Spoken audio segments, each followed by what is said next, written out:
Welcome once again to Edgy Catholic Storytime. My name is Joseph Cillo Jr. I'm the writer of Edgy Catholic Fiction. I've written a novel, my thriller, When the Wood is Dry, an edgy Catholic thriller. My comic book and graphic novel, Blind Prophet. It's kind of a spiritual, supernatural thriller. And my Christmas book, Merry Friggin Christmas, an Edgy Christmas Comedy, which is a Christmas gift for atheists. Okay, and we've been reading from this. It comes in a naughty edition and a standard edition. The naughty edition has worse language, and the standard edition kind of has a clever way of obscuring some of that bad language and making it a little bit more amenable to some of the religious readers who might want to be reading it. But it doesn't work well orally. It's a visual kind of a gag mostly. There's some oral elements to it, but it would have been a little dicey to try to do it with the standard edition. So I'm going to be reading from the naughty edition, and I will bleep out the bad words. And we've been doing this for a while now, so we are now up to Chapter 8, which is back to normal. And to catch you up a little bit, Carlton St. Michael was doing a very profane, anti-Catholic comedy routine, and he had a near-death experience. He was run over by a God truck, guaranteed overnight delivery truck, and put him in the hospital where, you know, he was recovering from his wounds, and this is where he's going to be getting out of the hospital and trying to get back to normal. Okay, so in this story, just to give you a little extra background, I kind of explore a little bit his addiction problem. It's only like in the first kind of stages of addiction, so he's not really a serious addict yet, but this is kind of how these things go. And sometimes when you're a user, you know, you bump into somebody who's a recovering addict, and it can have an impact on you, because it's the last thing that somebody who has a drinking problem or a drug problem wants to think about is that he has a problem. And so we kind of explore that a little bit in this very short chapter. Okay, so let's get started with Chapter 8, Back to Normal. Tuesday, December 29th, 2011, the 24th day. Well, I spent 3 weeks in that hospital recovering, which included my crazy Christmas visit with Mr. Nicholas Pennymore. Now, 4 days after my Christmas in the hospital, it was time to go home. It had been easier to push the marching calendar of days to the back of my mind while I lay in the hospital and on painkillers. The merciless crossing off of days, counting to 40, by which time the fat fantasy had said I would have to make a decision, continued whether I thought about it or not. 3 weeks, more than halfway, spent in the hospital, trying to avoid running over in my mind those crazy events of my dream. I was happy to be alive and healthy, but the possibility began gnawing at me more now that I would be released. Had I met Jesus? What about this Chesterton dude? He was a real guy. I saw him on television, or at least an actor playing him. I would have to look him up, just to see who he really was.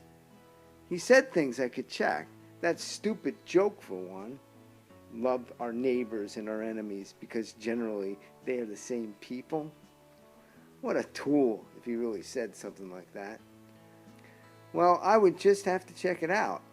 But for now, there I stood, leaning on my cane, a walking cast on my leg, and my arm in a sling, looking like a survivor of a lost battle. Nurse Jameson was talking over the discharge instructions with me. She looked up from the checklist on her clipboard. Okay, Mr. St. Michael, you will need to use your cane for the next couple of months, even after they remove the cast. You had quite a bad break. You're telling me. I tried to get her attention off the stupid checklist and onto me. Yes, well, it's quite a good break that you are even alive.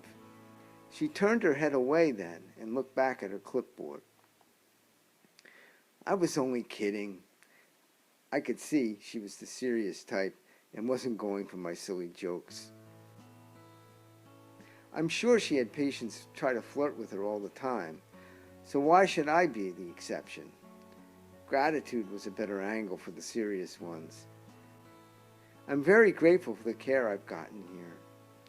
Well, you're very welcome. Your friend Lenny made sure everything got handled for you. He really is a good friend. Sure, that worked. She looked right into my eyes, but man, why'd she have to bring up Lenny?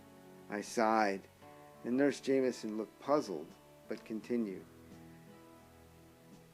You should continue using the sling on your arm for another couple weeks or so. We have scheduled physical therapy for you, and they will advise you when you can stop using the cane and sling. Thank you very much. That physical therapy is torture, though. Nurse Jameson smiled. I think she liked the idea of me being tortured. Was she that evil, scheming soap opera nurse? Well, my guess is that it beats the alternative. You're telling me? You know I was dead for 20 minutes. Yes, you've been given a second chance. You should make the most of it. She looked back down at her clipboard. Oh, I plan to.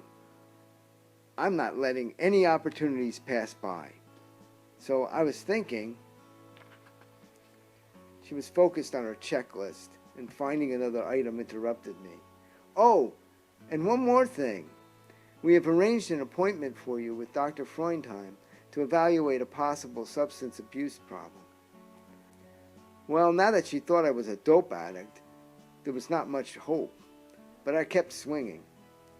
I don't really think I have a problem with substance abuse, but I am looking forward to having my dreams interpreted. Well, Mr. St. Michael, I would take this substance abuse thing seriously if I were you. It can really complicate things. Yeah, the serious types were not going for the dope addicts, but I kept swinging. I kind of like complications. I shrugged my shoulders. I don't think you'd like these kinds of complications. A knowing earnestness pervaded her speech, her blue eyes cutting into my soul, but I kept swinging. Why don't you join me for a drink sometime and we can discuss this further? I'm sorry, Mr. St. Michael. I'm afraid that's not possible. She squinted at me with an intensity I did not understand. Why not? Don't date patients? I'm not a patient anymore. She pulled her clipboard down to her side and spoke to me as if I were a foolish child. I don't drink. I have a substance abuse problem. If you'd like, I could take you to a group meeting, maybe be your sponsor. No. Just can't deal with that higher-powered stuff right now. I didn't mind so much striking out when I went down swinging, but something about this one made me ache. It was like there was iron in her words, and she had slapped me with them. And worse, I felt I deserved to be slapped. I limped awkwardly on my cane, heading for the door. Good luck, Mr. St. Michael. I'll pray for you. I heard a call from behind me. Please don't. I didn't turn around as I hobbled out of the hospital. Okay, and so that ends back to normal. And Carlton is going to try to go back to normal, but he's got an appointment with the psychiatrist. So our next chapter is Chapter 9, Psychiatrist Appointment. So we will see you next time on Edgy Catholic Storytime. Remember, I'm Joseph Cillo Jr. I am the writer of this book, Merry Friggin Christmas, an Edgy Christmas Comedy, which is a Christmas gift for atheists, and also my thriller, When the Wood is Dry, an Edgy Catholic thriller, and Blind Prophet, my comic book and graphic novel. We will see you next time on Storytime. God bless.